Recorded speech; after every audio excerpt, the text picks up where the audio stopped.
एक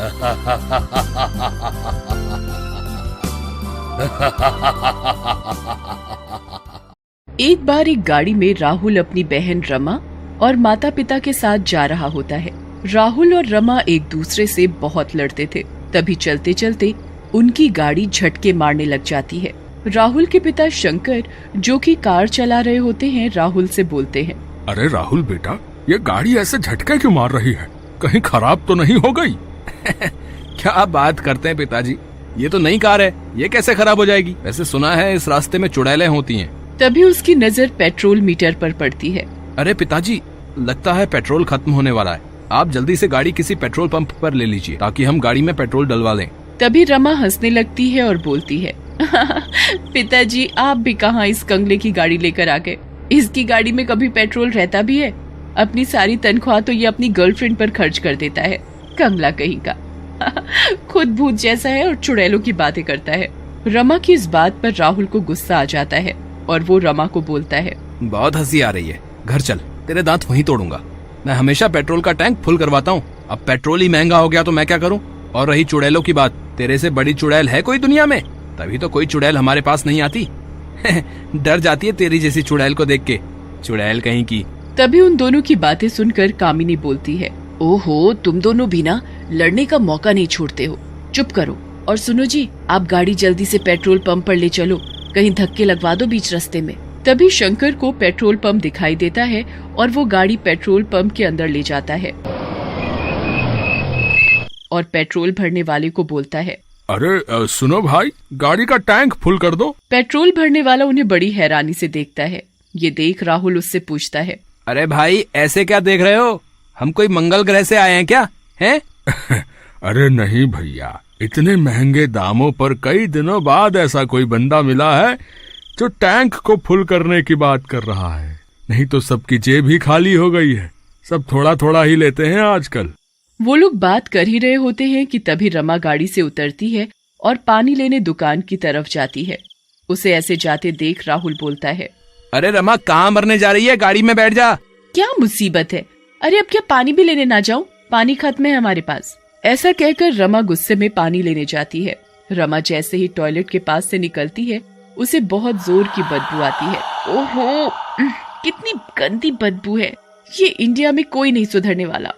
कितनी गंदी बदबू है, छी। फिर रमा आगे जाकर पानी ले लेती है और वापस अपनी गाड़ी के पास जाने लगती है। तभी उसे एक आवाज सुनाई देती है,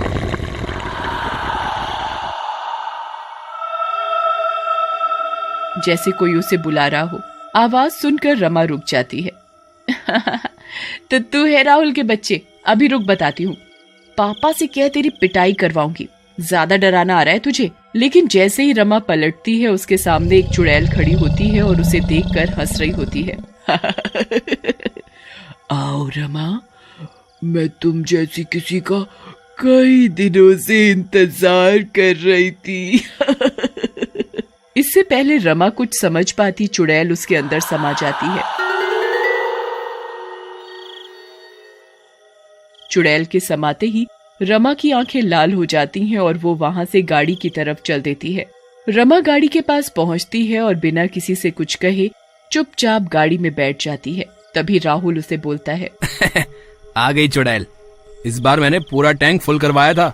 राहुल के ऐसा बोलने पर रमा उसे बड़े गुस्से से देखती है। रमा के ऐसे घूरने पर राहुल डर जाता है और चुप करके गाड़ी में बैठ जाता है।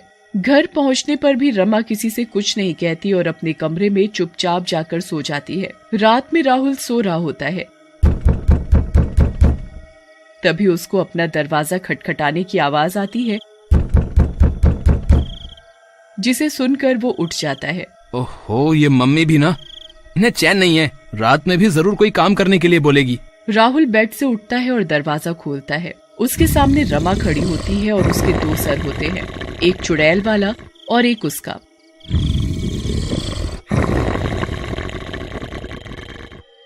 अरे मर गया रे, ये क्या है? रमा चुड़ैल कैसे बन गई? बचाओ मम्मी। ये देखते ही राहुल चीखकर बेहोश हो जाता है। राहुल के चीखने की आवाज सुनकर उसके माँ बाप भागते हुए राहुल के पास आते हैं।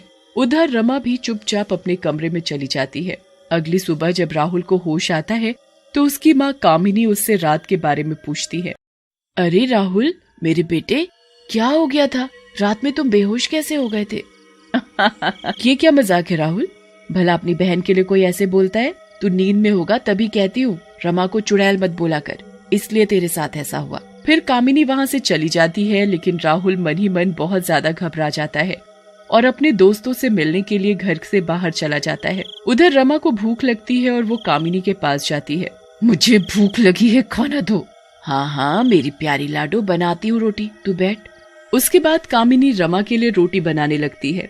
रमा भी एक के बाद एक करके सारी रोटियां खा जाती है और कामिनी के पास जाकर बोलती है, मुझे और भूख लगी है और रोटियां दो। ये सुनकर कामिनी भी घबरा जाती है और रमा को बोलती है, बेटी तेरी तबीयत तो ठीक है ना? तू पहले ही 20 रोटियां खा गई है, तेरा पेट खराब हो जाएगा। बुढ़िया, भूख लगी है तो क्या रोटी भी ना खाऊं?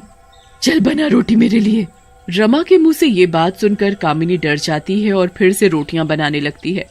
रमा खाने के बाद अपने कमरे में चली जाती है। रात में कामिनी ये बात शंकर को बताती है, जिसे सुनकर शंकर बोलता है, तुम माँ बेटे को कुछ नहीं आता, जब देखो भूत प्रेत चुड़ैल। अरे कुछ नहीं हुआ है, भूख लगी होगी तो बेचारी ज्यादा खा गई होगी। तुम भी ना, बच्चे ना खाएं तो भी टेंशन और खा लें तो भी टेंशन। चलो अब सोचो मत और सो जाओ। और तुम्हारा वो लाट साहब राहुल कहाँ है? पक्का आवारा गर्दी कर रहा होगा, इतनी रात हो गई अब तक नहीं आया। रात में जब शंकर सो रहा होता है तो उसे घर के दरवाजे के खुलने की आवाज आती है। वो कमरे से बाहर निकलकर देखता है, रमा दरवाजा खोलकर जा रही होती है। अरे ये क्या हो रहा है? रमा इतनी रात को कहाँ जा रही है? मुझे देखना पड़ेगा। फिर वो चुपके से रमा का पीछा करता है। रमा घर से निकलकर गाड़ी के पास जाती है और गाड़ी में से पेट्रोल निकालकर पीने लग जाती है। उसका चुड़ैल वाला सर भी बाहर आ जाता है। ये सब देखकर शंकर बहुत घबरा जाता है। अगली सुबह शंकर एक तांत्रिक को बुलाकर आता है। तब तक राहुल भी आ जाता है। तांत्रिक शंकर से कहता है, सही किया शंकर बेटा, जो तुमने मुझे बुला लिया। तुम्हारे घर पर एक चुड़ैल का साया है और वो चुड़ैल तुम्हारी बेटी के शरीर में है। उसका कमरा कहाँ है? मुझे वहाँ ले चलो। फिर राहुल तांत्रिक को रमा के कमरे में ले जाता है। वहाँ रमा चुड़ैल के रूप में बैठी होती है। उसके 2 सर निकले होते हैं। आ गया तांत्रिक। लेकिन तू कुछ नहीं कर पाएगा, मैं इस लड़की का शरीर नहीं छोड़ूंगी। वो तो तुझे छोड़ना ही होगा चुड़ैल, नहीं तो मैं तुझे भस्म कर दूंगा। लेकिन तू ये बता कि तू चुड़ैल कैसे बनी और पेट्रोल क्यों पीती है? जल्दी बता। मेरा नाम वाणी है और मैं बहुत ही घुमक्कड़ थी।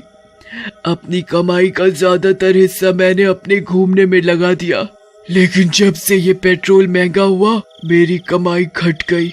एक दिन जब मैं घर से घूमने निकली तो मैंने अपनी गाड़ी में पेट्रोल डलवाया, लेकिन महंगे पेट्रोल के कारण गाड़ी में कम पेट्रोल आया और टायर पंचर होने के कारण मैं एक रेगिस्तान में फंस गई और कई दिनों तक मुझे खाना नहीं मिला।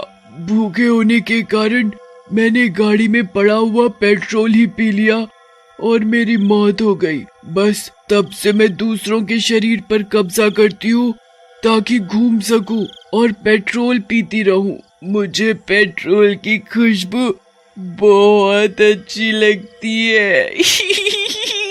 देख चुड़ैल, जो हुआ सो हुआ। तू इस बच्ची का शरीर छोड़कर चली जा। इसने क्या बिगाड़ा है तेरा?